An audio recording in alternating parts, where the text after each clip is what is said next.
அனைவருக்கும் வணக்கம். இப்போ வந்து மெட்ராஸ் ஹைகோர்ட் ரெக்யர்மெண்ட் வந்து அப்ளிகேஷன் நம்ம பண்ணிகிட்ருக்கோம். இப்போ அப்ளை வந்து நம்ம இனிமேலிருந்து பண்ண போகிறோம்ல, அவங்களுக்காக இந்த வீடியோ. ஆல்ரெடி நாங்கள் பண்ணிட்டோங்க அப்படின்றவங்களுக்கு வந்து கடைசியில் வந்து நம்ம வந்து அவங்களுக்காகவும் நம்ம சொல்லணும். ஓகேங்களா? இப்போ வந்து நம்ம இந்த அப்ளை பண்ண போகிறோம் அப்படின்னா நம்மளோட டீட்டெயில்ஸ் எல்லாம் ஃபர்ஸ்ட்டு வந்து நம்ம வந்து ஒரு பேப்பரில் எழுதி வச்சுக்கணும். ஓகேங்களா? ஒன்றுனா என்னென்ன தேவையோ அதெல்லாம் வந்து நம்ம தனியாக எழுதி வச்சுட்டு அதுக்கப்புறம் நம்ம என்ன பண்ணோன்னா ஒரு ஃபைலில் வந்து கொண்டு போகலாம். என்னென்ன தேவையோ அதெல்லாம் 10th mark sheet, 12th mark sheet, கடைசியாக நீங்கள் என்ன டிகிரி முடிச்சிங்க, கடைசியாக என்ன முடிச்சிங்க, அதோட டிசி எல்லாமே ஒரிஜினல் தான் இருக்கணும். எதுவுமே வந்து ஜெராக்ஸில் இருக்கக்கூடாது. சரிங்களா? ஏன் நான் இதை சொல்கிறேன்னா, நான் வந்து பிஎட் கம்ப்ளீட் பண்ணியிருக்கேன். ஓகேங்களா? நான் வந்து பிஎட் கம்ப்ளீட் பண்ணியிருக்கேன்.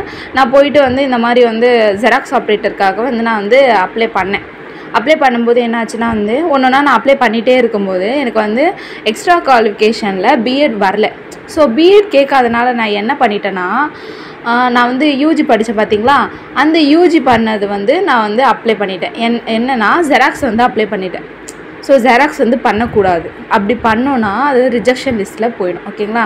நான் வந்து காஞ்சிபுரம் மாவட்டத்துக்காக நான் வந்து அப்ளை பண்ணேன்.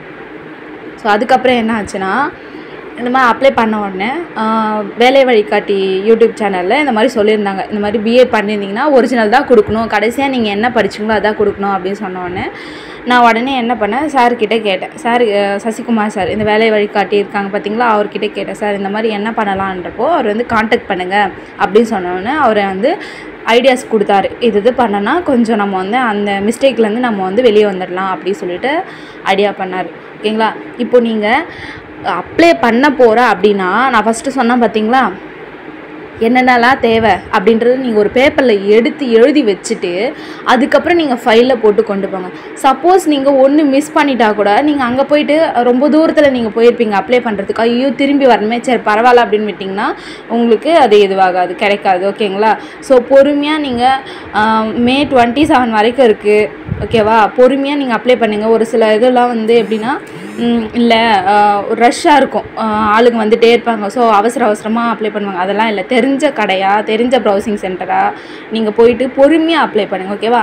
நான் வந்து ரொம்ப வேகமாக பண்ணிட்டேன். ஐயோ மற்ற யூடியூப் சேனல்ஸ்லாம் வந்து எரர் காட்டுது, அது ஆகுது, வர மாட்டேங்குது, ஓப்பன் ஆக மாட்டேங்குது அப்படின்னு சொல்ல, சரி ஃபர்ஸ்ட் டைம் நம்ம வந்து பண்ணிடலாம். ஏன்னா நான் வந்து போன வருஷம் டெட்டுக்கு அப்ளை பண்ணும்போது எனக்கு வந்து முடிஞ்சிடுச்சு.